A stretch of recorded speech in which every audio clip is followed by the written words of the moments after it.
Hello everyone, it is Risky Lizard. This is going to be the last first day that I have to cover for you. This is day 6, Enemy Buster, and I know a lot of people don't like PvP despite the fact that this is a PvP game, but I'm going to show you the different ways that you can go about getting points today, whether it's safe tile trading, not safe tile trading, going head to head, or defending people and garrisoning. There's several different methods you can use. But before we get into the killing portion of the video, I'm going to go over the other easy stuff that you should do. This is a non-radar day, so you're just focusing on UR trucks and legendary secret tasks. I've covered this in the prior videos, but just a quick recap. You want to make sure that you're sending out your different trucks and making sure that when you do send them out, they are all UR trucks. So let's see. That one's not going to make it back in time. I'll save that one for tomorrow. So make sure you're sending out your trucks. That'll be 200,000 points per truck. And when it comes to your legendary tasks, it's radars, when it comes to your legendary secret tasks, you want to try to use your contracts to refresh and get legendaries. First, what you'll do any given day is send out the legendaries you have, then you'll refresh, send out whatever legendaries you can get. And if you're level 27 or VIP 12, you can use the mega option down here on the bottom right. And once you run out of contracts, to conserve diamonds, you can use the mega refresh button, and per task that you have left over, it will consume 400 diamonds or 4 contracts, or a mixture of the two if you have both. So if you have 2 contracts left, then one task would cost you 2 contracts and 200 diamonds, but one way or another, it'll cost a mixture of those things 4 times, either 100 diamonds or a single contract. So whichever combination of those you have. But you want to try to do legendary tasks for obvious reasons. There's a chance they'll give you universal shards down here, 1.4 thousand or 1.4k skill medals, training speed ups. The 800 upgrade ore is nice. And all of this adds up, of course, over time. So that's pretty much it for the secret tasks. And the last thing we really have as far as in the way of options is to go with speed ups and killing. So I would advise against using construction research and training speed ups on these days, mostly because when it comes to saving those speed ups, you really want to be using construction on base expansion. You want to use your speedups there. Age of Science, you want to use your universal speedups and research speedups. And then for total mobilization, your training speedups. So the only real speedup you should have left over is healing speedups, but I save those for Desert Storm if we're ever in a pinch. So I would not recommend using the speedups, me personally. Just because getting points through kills is actually not as hard as it seems. And if you ever need an incentive to get your unit levels up, to the different tiers, as far as like getting tier 9s at level 27 going into season 1, you get a lot more points for just regular kills, but also you get a ton more points for killing the enemy who has these types of troops. Compared to killing some level 24, you get about 12 extra points per kill, and when you're getting thousands of kills, that adds up pretty quick to give you a lot of points.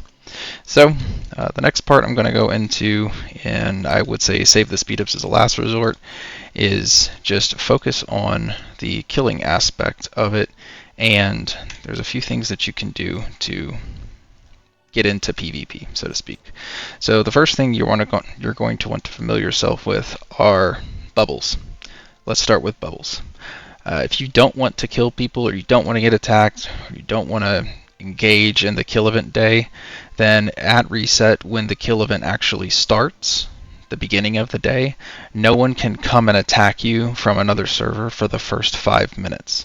So when you go to the Verse tab on the right and you go to Alliance Assaults, this attack button, to click it and go to the other server, you won't actually have this option until 5 minutes after reset. So what does that mean for your bubble? You should never use your bubble before reset. It's dumb. Don't do it. Because if you use a 24-hour bubble and it finishes before reset, then you're just low-hanging fruit. And this happens every single day, where people let their bubbles wear off close to reset, and if it was closer to reset, I could probably sit here and just go in and out and refresh this menu, because if you sit here like this, it won't actually update whether their bubble is popped or not. But if you are teleported here and just sitting on their turf and looking at the vases, you will see their bubbles just disappearing before reset, and you can get some really easy kills that way. So you don't want to be using your bubble before reset. You have 5 minutes after reset to use it then. And then where do you get these bubbles? One place, the Alliance store. And you buy these with Alliance points, which are a free-to-play concept. You get Alliance points by helping people throughout the day. You can go here to the help menu and help there as well. You also get them from your Alliance tech donations. So here, when you donate throughout the day, you get Alliance points for that. So, and then you can, of course, if you have surplus diamonds, you could donate a few extra diamonds to get some extra Alliance points from that as well. Not to mention there's multitude of sources. You can get them from different events, like Fellows in Danger, which is kind of like a Doom Elite or pseudo Doom Elite event. You get a ton of Alliance points there and stockpile them. I spend almost all my Alliance points every single week because you never get enough to buy everything from the store, and there's always something in the store I would rather buy than hold on to the points. So these are the bubbles. You have an 8-hour, a 12-hour, a 24-hour. The two best deals are the 12-hour and the 24-hour, but an 8-hour can have its benefits depending on what time your verse opponent, is awake or asleep. We go against a lot of Southeast Asian and generally just Asian alliances. So at our reset, which is in the afternoon, typically they're all asleep. So sometimes I don't bubble at all, but I might, if we were going up against, an alliance that was more European or in the US, then I might use an 8-hour bubble at reset and then hit them sometime early in the morning. But 8 hours are kind of a strategic one to use, but mostly 12 hours can be kind of nice for just bubbling half the day. And if you just want to go to sleep and do it the next day, 12 hours is a safe bet. And then, of course, if you don't want to participate at all, the 24-hour bubble is the way to go. It's 20,000 Alliance points, but if you focus on buying your bubble at the beginning of the week because you know you're going to use it, then you'll be pretty good. Just to go ahead and get this purchase out of the way, either at the end of every week or at the beginning of every week, but don't try to buy it, going into the kill event day, because it's kind of hard to save up 20,000 Alliance points. Be smart about it. Have bubbles on hand. I usually keep a few spares, and actually that's exactly what I am going to do, is buy this 12-hour just to have a spare. So other things that can help you on kill event day are the advanced teleporters and the random teleporters. I'll give you an example. So long as your squads aren't out and you are actually, I'll kind of just give you an example of that when I teleport over to the other server. But the random teleporters will allow you to go to your inventory, click the question mark, click use, and as long as you don't have squads out, like attacking someone or at a tile, it'll teleport you to a random place. If you're just sitting here, waiting to see if somebody's going to attack you, and there someone lands next to you, you can always just go to your inventory, click the question mark, click use, and you're gone. It's the quickest way to avoid getting hit because the verse menu has some lag to it. So if you're trying to click the verse tab, go over, click alliance, click return or attack to go between, you see how it's got to load. That can get you hit once or twice. But if you don't want to use a random teleporter, you don't care about getting hit because you don't have troops on the wall and you're okay with losing a few hundred, then that's fine. So that is pretty much the bubbling aspect of the game. And the next thing that we need to talk about besides bubbling is probably going to be the most important of all, which is taking your troops off the wall. What is the wall?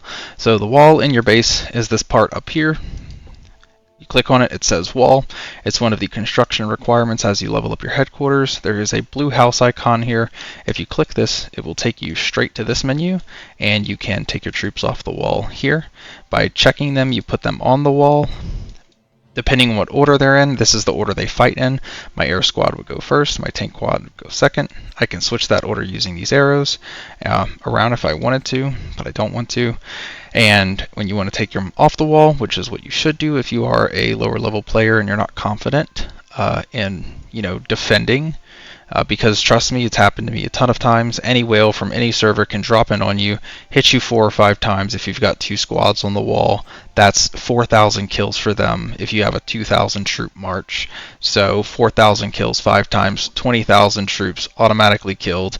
If you've only got about 20,000 on your drill ground, congratulations, your entire kill event is pretty much over, because you've probably only got 5,000 in the hospital, and you're going to have a pretty hard time, getting through the kill event day with no troops. So the smartest thing you can do, take your troops off the wall. And you can do it from within your base. I rarely do. When you're out and about and just looking around the map and you're PvPing, you don't ever want to leave this view, because you want to see if people are tile hopping around you or trying to find a shortcut. If you ever see lines going across your base like I have right now under Soup X, there's this dotted line going diagonally down to the right. I know that's a Doomwalker. Yeah, there he is. It's a 160 Doomwalker. But if you ever see those arrows moving a little bit faster, it means someone is cross-marching your base, and they're probably using a resource tile to send their squad across your base like this. And what they'll do is when they get right on top of your base, they will switch, and this is a garrison example, but they'll switch and they'll hurry up and attack you. And what this does is it prevents you from getting prepared for them to attack. So you always want to stay in this view just to see, especially if you're unbubbled, to see if people have paths going across your base, or if they're trying to go to a resource tile near your base. So with that in mind, gone through the bubbles, and we've kind of gone through why you want to stay in this particular view.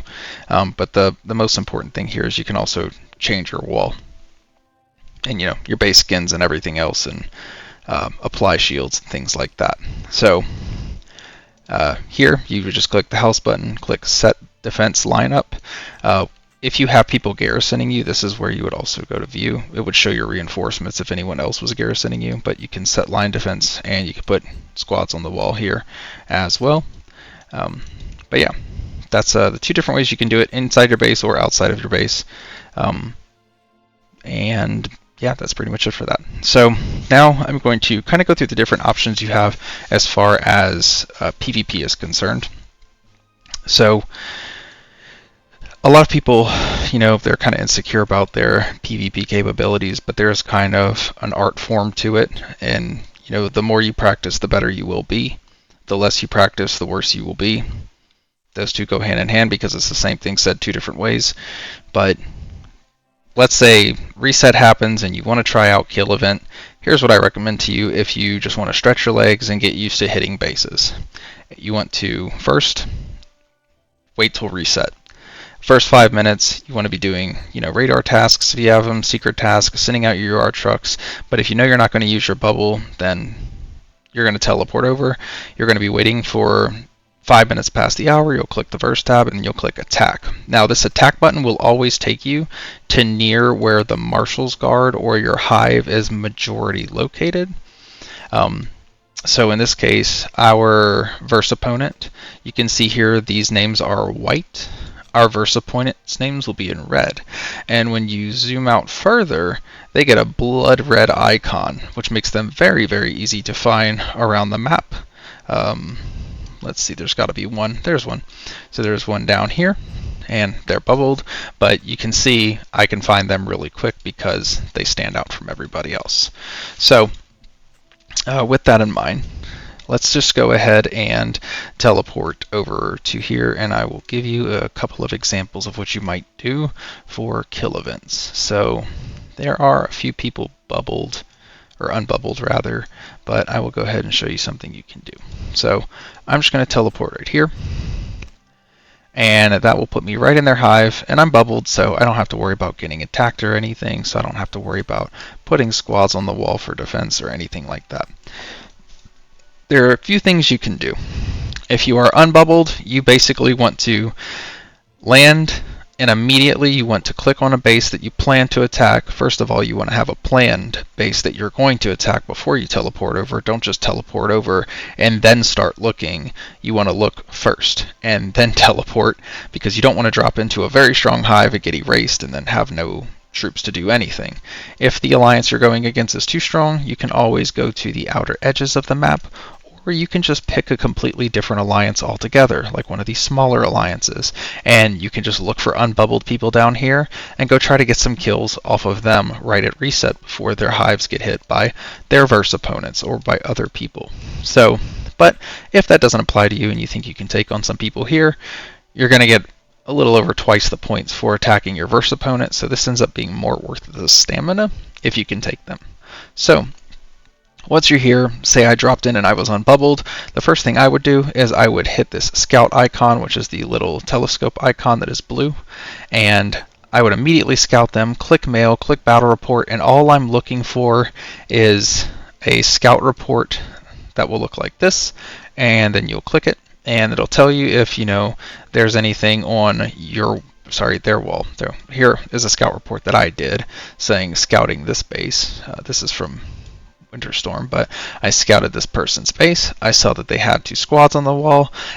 I've done this enough to know that I can take this person with relative ease with both my first and second squad, so I'm going to send 2 squads at them when I hit them. But you don't have to send 2 squads, you could just send 1 squad.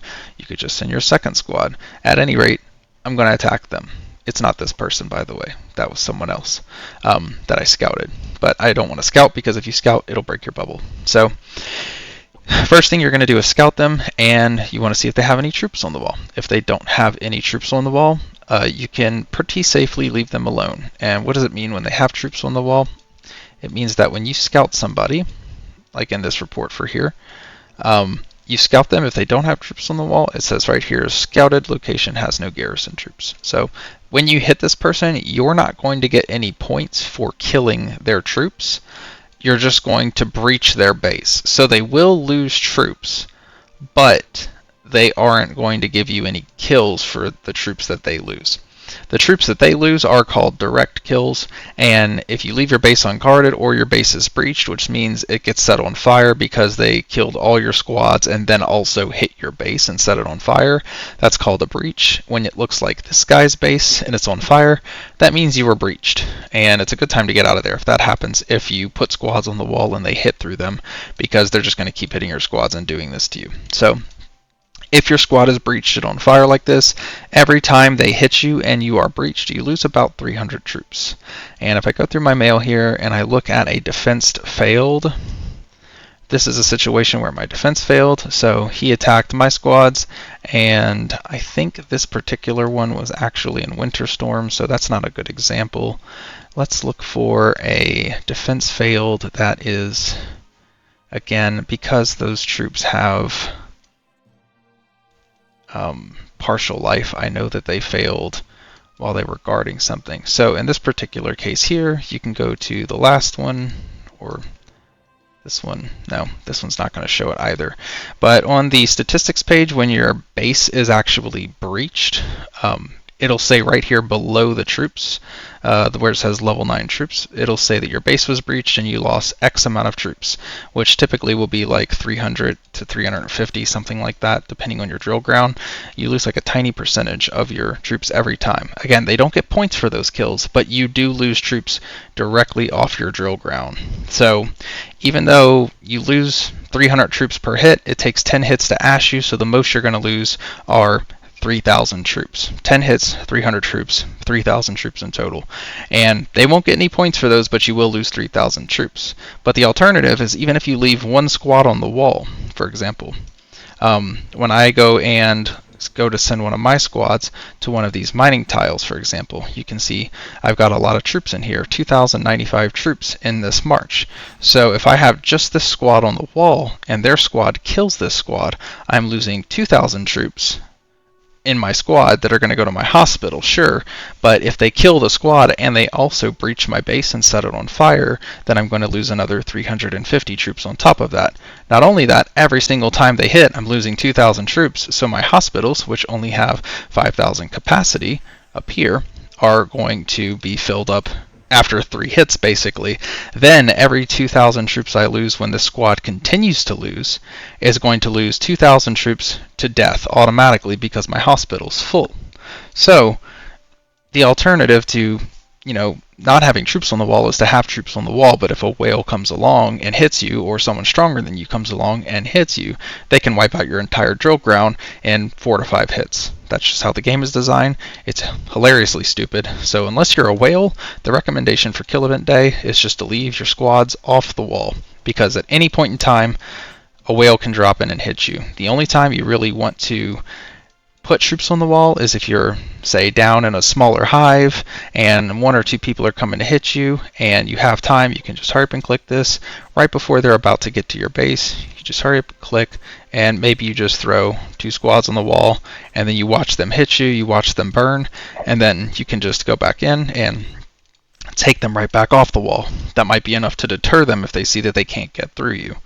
So sometimes not, but you want to practice going in and putting your troops on the wall. I'm a little bit quick, not the fastest, but I'm used to doing this. So, and if you want to hurry up and take your troops off the wall after you put them on the wall, once you unselect one at the top, the next one will actually pop up to this first position. The ones that are selected are always on top, so you can just hover your finger over this top check mark, and after you uncheck it, you can uncheck the next one.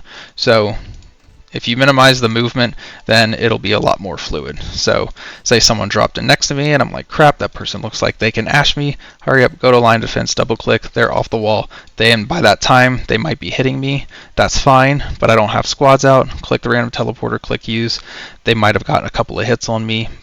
Another thing I could have done is if I didn't have squads out, I could have immediately just clicked inventory, clicked random teleporter, and this is a good opportunity actually to show you that. So let's say this level 26 was a whale. I see them teleporting in next to me. I'm going to wait to see if it looks like someone I can take. It's not. It's a level 30, and they're in their little helicopter base, and I hurry up and click them, and I just see that they have like 100 million power, and it's way over mine. I'm like, okay, screw that.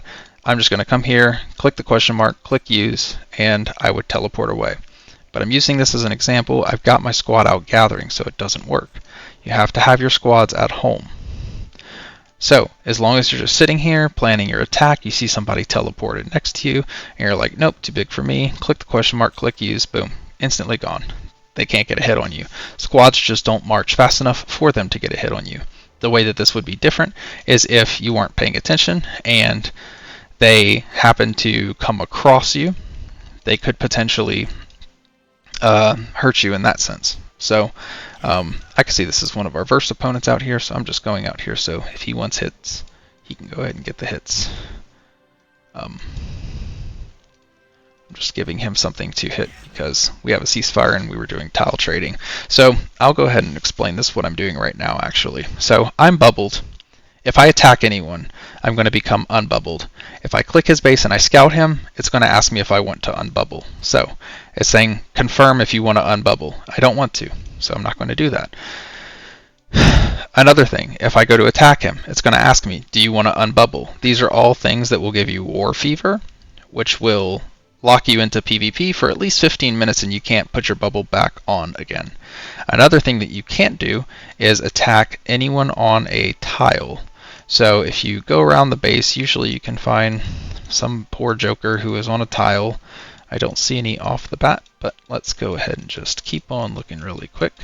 But if you attack a tile, in case I can't find one, I don't see one readily available, but if you attack a tile, that will also unbubble you. So you have to be conscientious of this because if you're trying to stay bubbled, for example, these are super far away, but if I click attack on this, again, it's going to ask me, do you want to unbubble? And of course I don't, so I'm not going to. So how do you get around this so that you can attack people at the same time who are bubbled? And I'm going to start with the safe PvP options here, just to kind of, drive the point home. What you can do in tile swapping, there are 2 different ways you can do it. Let's say that our verse opponent here wanted to tile swap with me.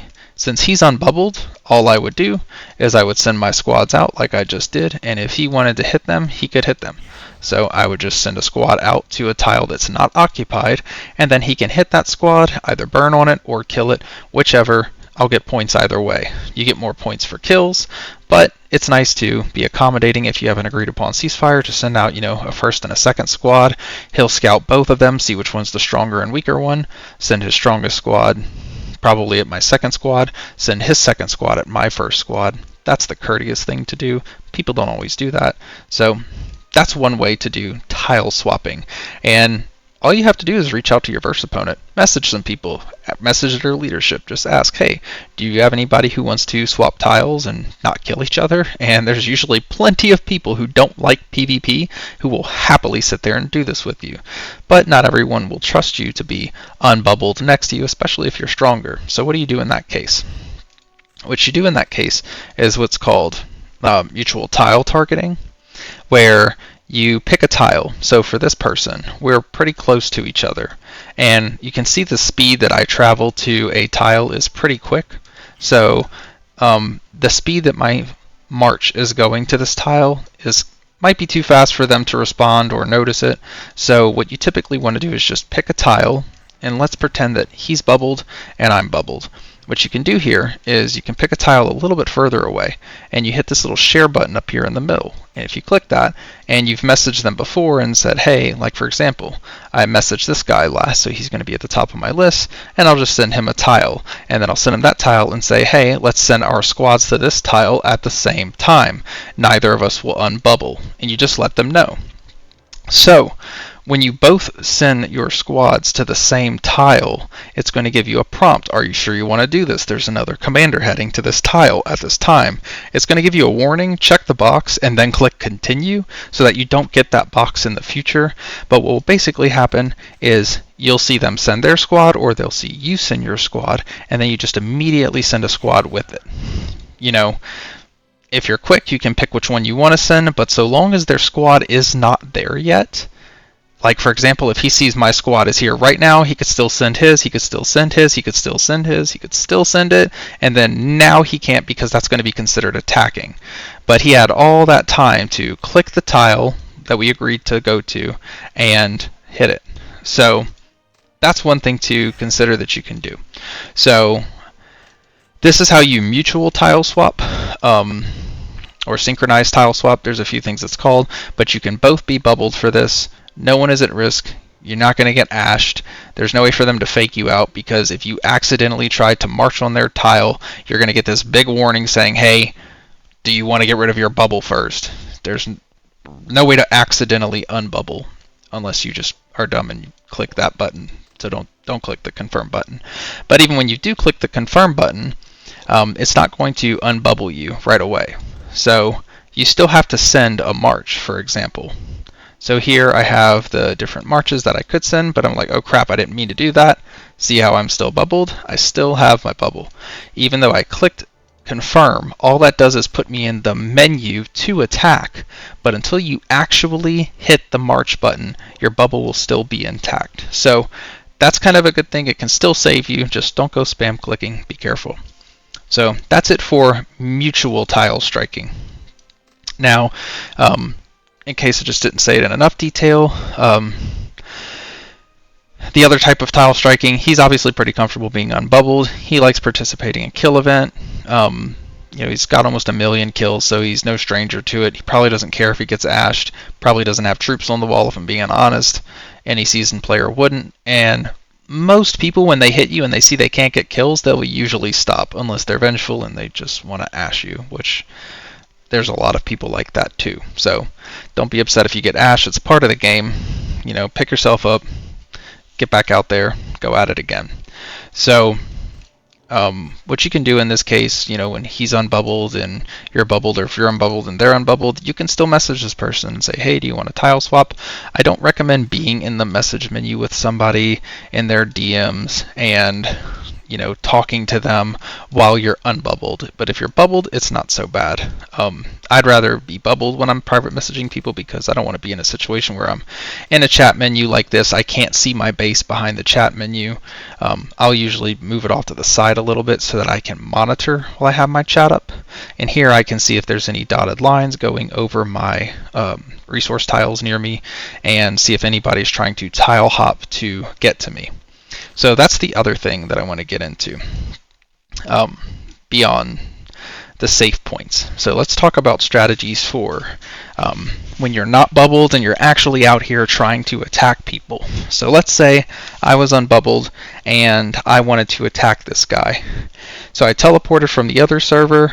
There's a few strategies you can employ, but if you're not very comfortable with player versus player, or you're not confident you can absolutely stomp the person, I don't recommend actually teleporting right next to them, because if they have a couple of strong squads, or you don't know what their strength is, or if they even have anything on the wall, they might be able to ash you quicker rather than you ashing them quicker. And remember, ashing isn't the goal.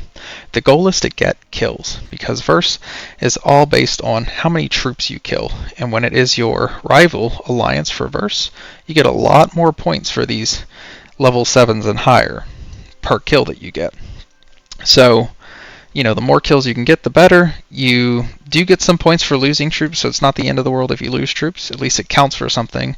And if you kill anybody else, just general kills against anyone else, that gives you about as many points as if your troops die. But it is 100% worth it to go after your verse opponent. It is more than twice. It's almost 5 times the points. So keep that in mind, that 5 times the points is 5 times less stamina that you're using. It's way easier to get to your point totals if you do this. I did a lot of tile swapping where I just reached out to people. I made friends with our verse opponent. This is completely acceptable. It is a social game. You don't have to treat them like jerks. You don't have to hate them. Just be nice, be kind to people, and they will more than likely accommodate you, because they don't want to get their drill ground wiped. You don't want to get your drill ground wiped. They just mostly want to open their boxes. And we already won for the week. You can see here on the right, TLN.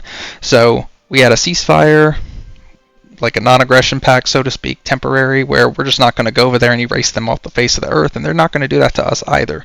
We also had the capital war going on. So, we all minded our own business, and it held. We only had a few little incidents where people didn't read the announcements, but, it is what it is. It happens. And they let it go, we let ours go, and it just works out that way. But let's say that I am unbubbled and we don't have a ceasefire and I want to attack this guy. I would actually probably put myself down over here if I was going against him. What I wouldn't do, though, is put myself down this close to a resource tile.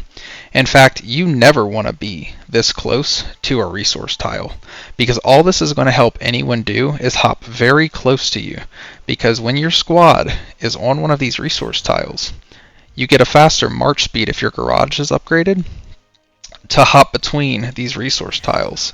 And you can move one squad from one to the other, and you never have to bring them back home in between. And this is much faster than when you march against an individual base. So if I were to click one of these bases and click attack, my squad is going to move slow as mud, just crawling across the field to get to them. But I can cut that time to get to this level 5 base by tile hopping to a tile behind him. So I click my squad that I want to send.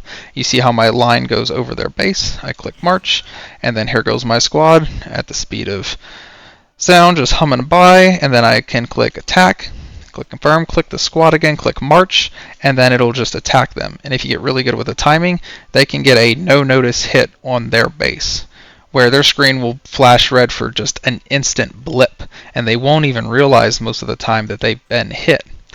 And even coming back from a tile, you can still hit them on the way back. And if you miss your opportunity and you want to time it better, you can just sit here all day, and even before your squad gets to the tile, if you're like, okay, that's a little too far, I overshot it, you can cancel that march, and they'll come back at the same marching speed as they were when they were going to the tile. So the speed to a tile and the return speed are the same, so long as it's a tile. And the same is true if you march against a base. If you send your squad at a base and you attack them, when you do this attack, and it says, you see how it says 13 seconds to get there, and when I click on this coin tile, for example, it's 10 seconds. So I can go twice the distance almost in less than 3 less seconds. So it's a considerable speed difference, and the most experienced players use this method. You will definitely have it happen to you at some point in time, but let's go ahead and use it as an example on this person. So let's say I came here from my server, I wouldn't have landed here, I probably would have landed somewhere probably over here because there's no tiles close to me, so no one can tile hop and get close to my base. They have to march against me. But that's not necessarily true, because if I land here and his base is here, then you can see how there is a trajectory straight across to an iron tile way back here. So I can do the same thing to him. There's no tile around him, but my base is over here. So what can I do to get closer to him?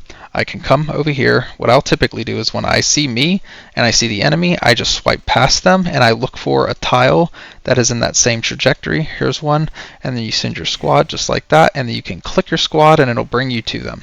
And you see how my line is coming across his base?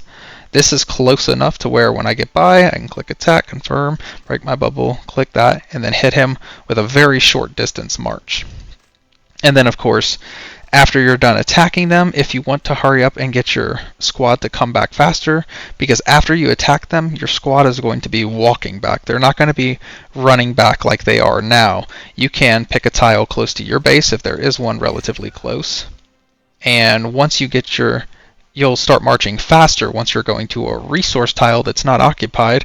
When you cancel your march from the resource tile, they will automatically return at tile marching speed or running versus walking. So if you're ever trying to, let's say you're out hitting a bunch of bases and my squad is just, I'm hitting this level 12 base, then I'm hitting this level 10 base, and then my screen starts turning red because somebody's starting to attack me and I want to get my squad back a lot quicker.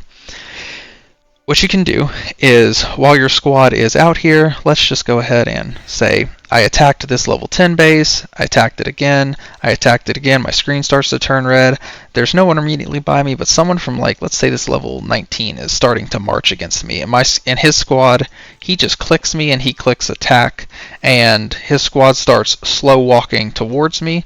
What I can do while I'm over here and I attack this level 10 is I can just hurry up and click on this tile, this gold mine, for example. This is kind of hard to do without unbubbling, but I can hurry up and just click on this gold mine, and since I'm over here, his squad's still going to be walking, and then I can cancel this march, and I can get my squad back again, probably twice as fast as his walking squad is going to get here, and then I can just go here, hurry up, line enforcement, put that squad on the wall if I wanted to, and if it's a 19, I'm 28, I know he would burn, so I could do that. If you only have one good squad, that's not a bad method. Another alternative for me would have just been, while my squad is out here in La La Land, then I could have just changed my wall. I see somebody attacking me, I see it's a level 19, I know I can take him. I'll just put my next squad on the wall, my next strongest squad. They'll burn on that. So now I can just ignore them, but I'm not going to just be like, okay, a level 19's attacking me and move on with my life and just ignore what's going on. I'm going to keep my squad over here within view, and I'm going to be aware of him attacking and when he gives up, and I might actually take my squad off this tile and go ash him to get rid of him, because what you don't want to end up doing is leaving that squad on the wall to defend against a level 19, because again, if a whale drops in, they could erase you, and they could erase your drill ground pretty easily, because 2,000 troop loss even with one squad after 10 hits, which is what it takes to ash you, that would be 20,000 troops that they would send to your hospital, which can typically only hold 5 if you have 3 hospitals, so you're going to lose 15,000 troops just because you were trying to guard against a 19 with your second squad. So that's something to consider as far as advanced movement. Personally, anytime I have my squad going anywhere, even if it's really far away, so I see a level 23 over here, they're in an alliance, they don't have a lot of kills, so they're not really a threat to me, but I know that you can see the little home icon over here, and that lets you know where your base is. So as long as you have the home icon lined up with their base and a resource tile, and they make that linear alignment, then I know that I can sit here, and you get a preview line when you pick your squad. So this dotted line is going to literally lead back to my base. So you get that preview line, which lets you know how close you're going to come to them. So if I'm trying to get the drop on this 26, that's a really far way away. So I might pick a different resource tile. and see how close that gets me. So that gets me really close to his base. That honestly is perfectly fine. But you can also just go to try find one that lines up even better. And that's not much better, but it's still right next to their base. So as soon as I march to that resource tile, I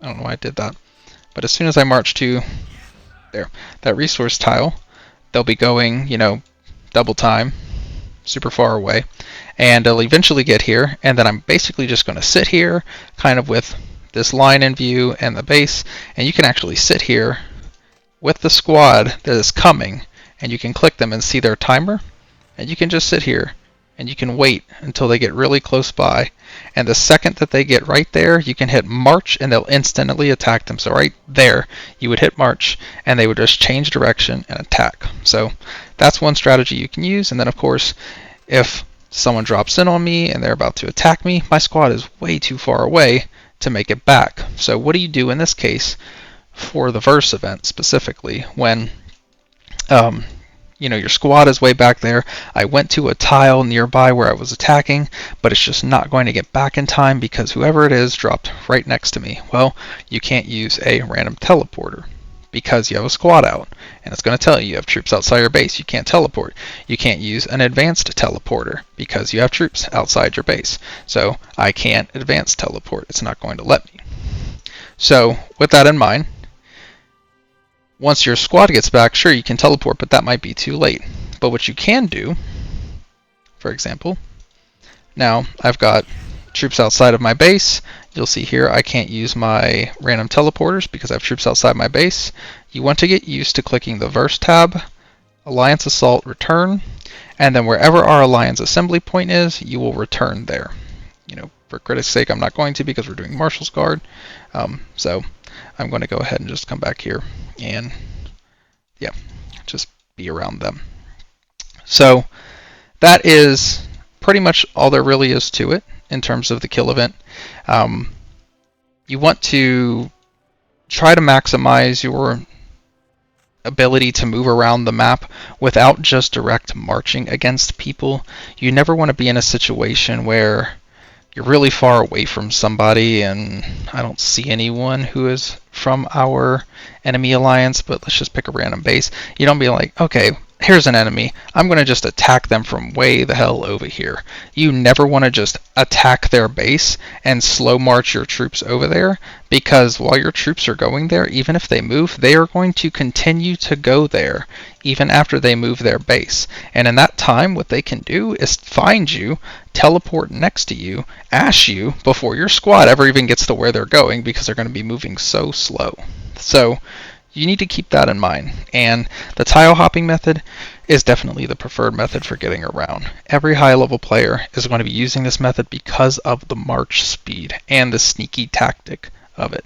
So keep that in mind when you're PvPing. But the most important thing of all, and I can't say it enough, is if you put your troops on the wall, make sure you go back, you take them off the wall. You don't want to keep them on. Anytime you put your troops on the wall, it's a best practice, always take your troops off the wall. We only ever put our troops on the wall for Zombie Siege. It is the only event in the game right now where you need troops on the wall. And I get it, you can forget, but here's a good strategy for you. Don't forget. Take your damn troops off the wall after Zombie Siege. Never leave them on there, because even if you're unbubbled and someone comes along and hits your base, there's nothing you can do, unless you're a whale, that is going to prevent you from getting your entire drill ground wiped, except leaving your troops off your wall. That's the only thing that you can do. So we here at TLN go to bed every single night, 6 days a week, and we don't bubble. And the reason why you can be comfortable not bubbling is because if you don't have troops on the wall and someone lost their mind and decided to go rampaging through our alliance and killing all of us, the most troops you would lose is about 3,500. So you would still come back to a nice juicy drill ground with about 22,000 or 17,000 troops, and you can go and get your sweet revenge. But if you leave troops on the wall for some stupid reason other than Zombie Siege, then you're going to end up in a situation where somebody stronger than you, for whatever reason, can come along and either hit you out of pettiness or come from another server in Season 1 and hit you for funsies just to get kills. And if you have even one squad on the wall after 10 hits, it's 20,000 troops to the hospital if you've got a 2,000 troop march. And again, you can check that by when you click on any resource tile and you click your different squads. My first one has 2,095, my tank squad has 2,130, my missile squad 1897, my junk squad 1756. So any of these squads can empty my drill ground if I leave one on. And if you leave multiple squads on, it's just going to take fewer hits for them to empty your drill ground. If you have all 4 squads on your wall and they're getting about 6,000 to 8,000 kills per hit, your drill ground is going to be wiped in 2 to 3 hits and you're done. You've got your 5,000 troops in the hospital, but that's barely enough to make 2 full marches. You're not getting revenge with that. So do us a favor, do yourself a favor, do everyone in the game a favor except those looking for kills. Take your troops off the wall.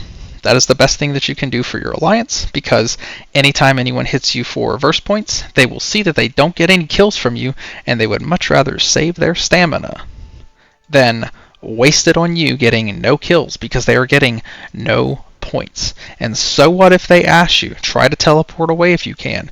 Go to another server. When the Warzone duel is going on, you don't have to go to the Alliance Assault tab and attack and come over here and just throw your base down to get out of the way. You do have other options.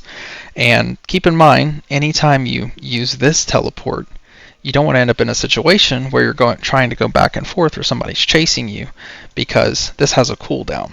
So I just use this teleporter and it starts a 5-minute cooldown. The problem is that the 5-minute cooldown doesn't show while you're on their server.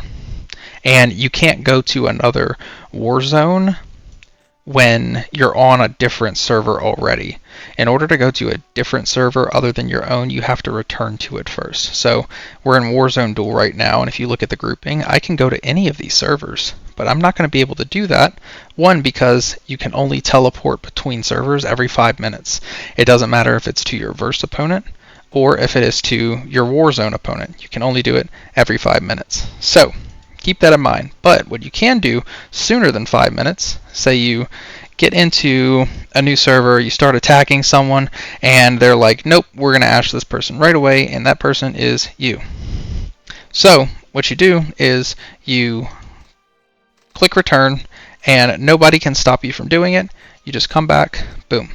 You can return immediately, even though your stuff is still on cooldown. So now, you see I returned, I have the cooldown timer. I can't go back. Now, in this particular situation, when you're waiting for this timer to run down, there is always the possibility, if it's your verse opponent, that they can find you. Because remember, for us, their markers are dark red. So it'll be easy to just zoom out a little bit right before it shows the geography like this, to this mark, and you can hurry up and go around the entire map pretty quick. And you can look for a red marker, and you can find people in less than 30 seconds usually. If you're familiar with where the current red markers already are and you're looking for a new red marker, say I threw myself in this corner, they would know it was me. They could come and chase me here. So how do you get away from that? They're probably going to be using their free teleporter to come to your server. So what you want to do is, while yours is on cooldown, because you can't run away to any server, is this is where the random teleporters can be really helpful, because they're not going to waste advanced teleporters chasing you when they know you'll just teleport away. But you just go to your inventory, click the question mark teleporters. These are really cheap in the Alliance store, like 2,500 Alliance points. You click use, boom, you're out of there instantly. I used it earlier in the video, you saw it. As long as your squads aren't out, which they shouldn't be, so long as this is on cooldown, I don't recommend being with any squads out. Just sit tight. It's just 5 minutes. It's not going to kill you to wait. It will kill you to not wait, though, because if you have a squad out and they find you and they're stronger than you and they come and attack you, well, that's just 10 free hits for them, because you probably have nothing on the wall because you know you can't take them, but they're still going to kill 3,500 of your troops for those 10 hits that they try to ash you if they're griefing you or trolling you or whatever. So you don't want to be in a situation where you just throw away 3,000 troops if you can just sit here for 5 minutes, ready to use a random teleporter to get away from them if they try to chase you from across the servers. So that's kind of some other pro tips that I use. I love the random teleporters. Of course, if you're an R4, we kind of have another advantage that you can use, where if you set the alliance assembly point to wherever you want, we can just click anywhere, set assembly point. We can also use alliance teleporters to get somewhere more specific rather than a random teleporter, but the random teleporter is just as good and just as cheap. But apart from that, that's pretty much all I have for you in the way of PvP guides. There are a few other strategies you can look out for, but mostly you just want to play smart. If you go over to the enemy's side, which I can't do for another minute, but say our hive is their hive, and I dropped in right here, and I see that there's some people who are unbubbled, and let's just say I can beat everybody in this alliance. Then what I'm probably going to do is I'm just going to go for the lowest person. They're going to be like, crap, they're about to hit one of our people that are unbubbled. So I would hit this person one time, or I would scout them. Personally, I wouldn't scout them because I know I could take whoever's there, but they might have a level 30 garrisoning them from somewhere like way over here. You never know. So you always want to try to scout somebody. And again, scouting is the little plane option where you click on a base, the telescope option. You click on a base and use the telescope to scout.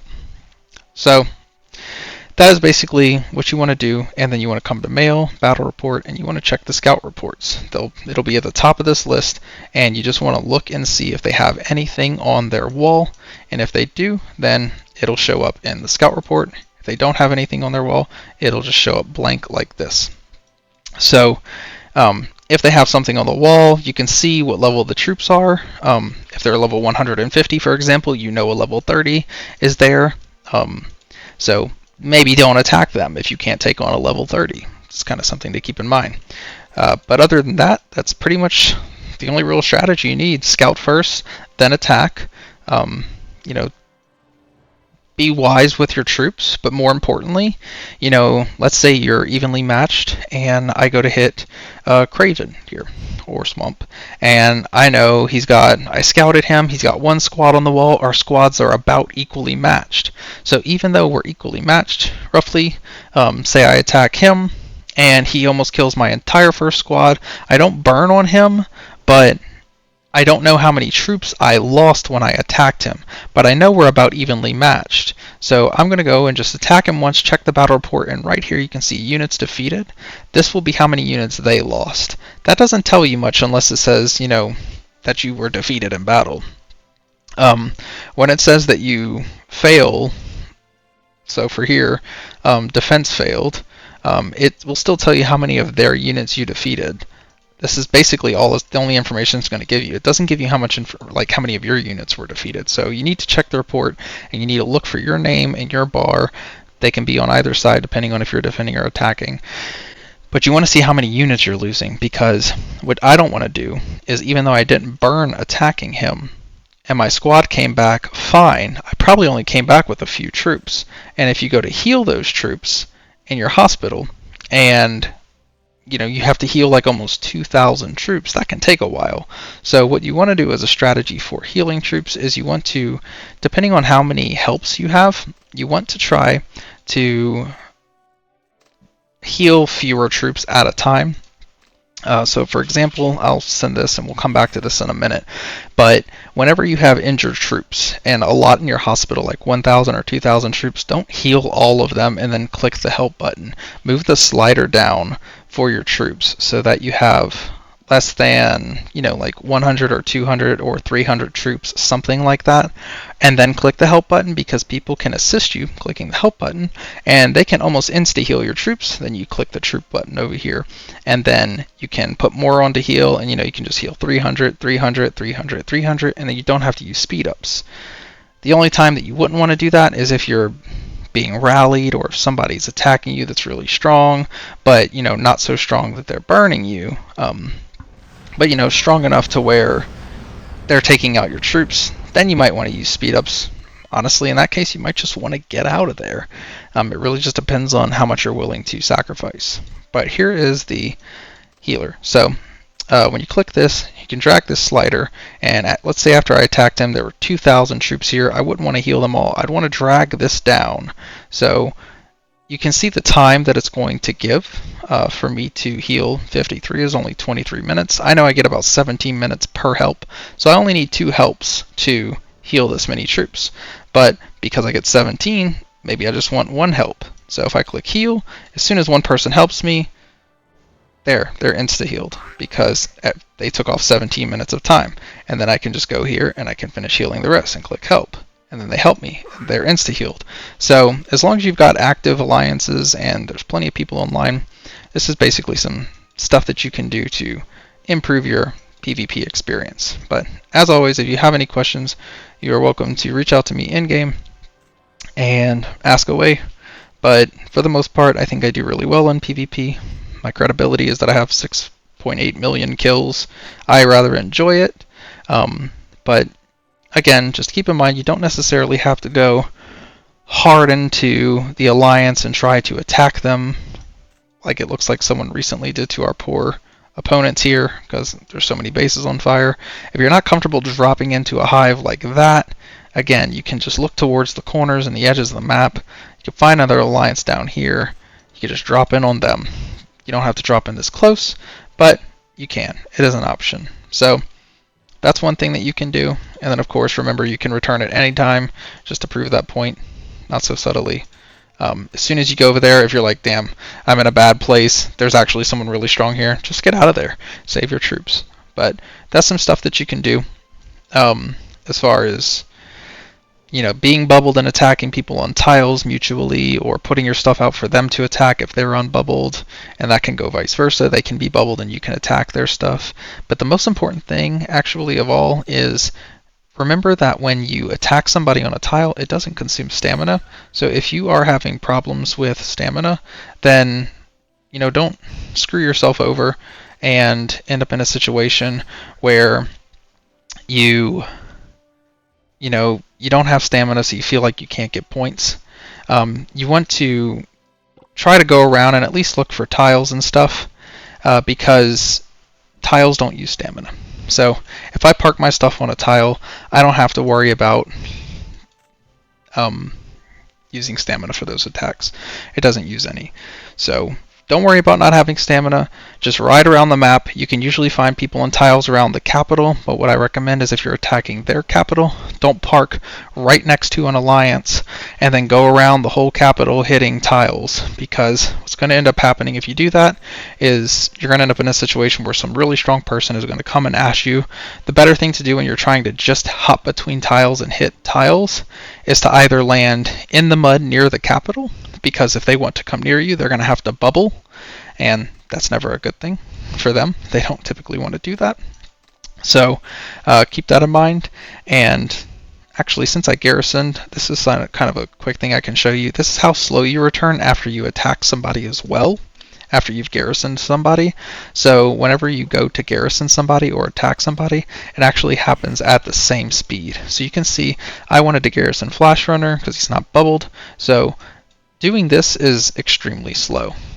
Likewise, if somebody was coming to attack me because I was unbubbled, it would be faster for me to go to this tile and cancel that than let my squad walk back.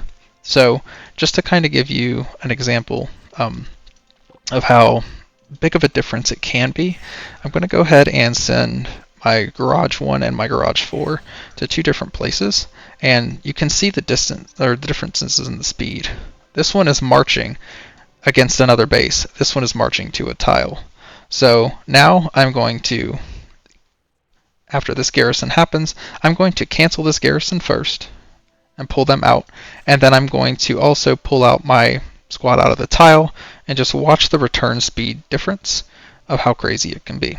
So first I'm going to take my garrison out, which is this one, and then I'm going to take the tile off, which is that one. So even though the tile was further, the return speed you can see is very, very significant. It's not by any means even half as much. It's over twice as fast. So keep that in mind for mobility. You never want to get into a position where you're just riding around like this to get from base to base. If there's like a base all the way over here or something that you want to attack, here's a good example. Let's say this one. If I wanted to attack them, I would not just click the attack button and go march towards them. I would immediately be looking for a tile that I can go to, and this is how I would get to their base. I'm way over here. I'm using my squad to tile hop so that I can come all the way over here. And then as soon as my squad gets here, you can let them park, sit there for a second. You can send a scout plane to scout them and see if they have any troops on the wall. And let's say they had troops on the wall, then you could choose to attack them. And you can pick that squad that is mining at the tile with the little mining icon and march against them. And it's only a 4-second march from here versus if I marched from my base with my second squad, that would be a 34-second march. So I saved 30 seconds of warning them by tile hopping. So this is a very long and roundabout way of showing you different examples of how you can get around without giving people an indication that you are attacking them, because there's always a chance that when you attack somebody, they get an alert on their phone that says, hey, you're being attacked, you're being scouted, whatever the case is, and they put a bubble on and you missed your chance. So the element of surprise can get you a lot of kills on kill event day. And don't underestimate the power of tile hopping for both getting somewhere and getting back. And the most important thing is that when you're out killing stuff around the map, if you're out here hitting this person and you want to hurry up and get your squad back, just send it to the nearest tile near them, and once it's at that tile and you cancel it, it's going to have the same return speed for marching to a tile as it does when it's going to it. So that's a good way to get your squad back faster, and it'll automatically be targeted on your base. A big thing I see people do is they will try to put their base right next to a tile, and then when they want to return back to their base, they will click on that tile and march to the tile near their base. But that's kind of a bad practice, just because, again, other people can use that tile for the same exact purpose to get to your base quicker. So you don't want to really park next to tiles like that. It's just generally a very bad practice. So my advice, stay far away from tiles, be out here somewhere in the middle, so that by the time, if they picked one of these tiles close by because they were lazy, it'll be a slow march speed. But keep in mind, they can pick any tile near you. They could pick any tile near you, and you can end up in a situation where they've crossed their line across your base just right to where they're going to align perfectly with you and be able to get the drop on you. So the most important thing when you're out PvPing is don't get so far away from your base that you can't check, but if your screen ever turns red and you need to hurry up and get back to your base, always look for the home icon. You can click that and immediately get there. And likewise, if you have a squad that is anywhere marching on the map, you can also get to them by clicking on their squad march over here. So if I'm over here looking for somebody to hit and I can't remember where my squad was, if I click my squad, it'll take me there and it'll follow them. Likewise, if my screen's turning red and I want to go and see who's by my base or what's attacking me, click the home button, boom, you're right over your base. You can see if someone landed next to you, inventory, random teleporter to get away, or verse and the alliance assault and attack, go to the other server and hurry up and get out of there. So that's basically what you're trying to do, is just you want to know the different ways of getting back and forth really quick. Practice this kind of thing and it'll work wonders for you in the long run. You just want to make sure that you are taking all of these tools and these tips that I'm giving you and trying to implement them at any level that you're able to, because it doesn't really matter how epic and awesome you are at PvP. It's just that you try it a little bit every week and you'll progressively get better at it.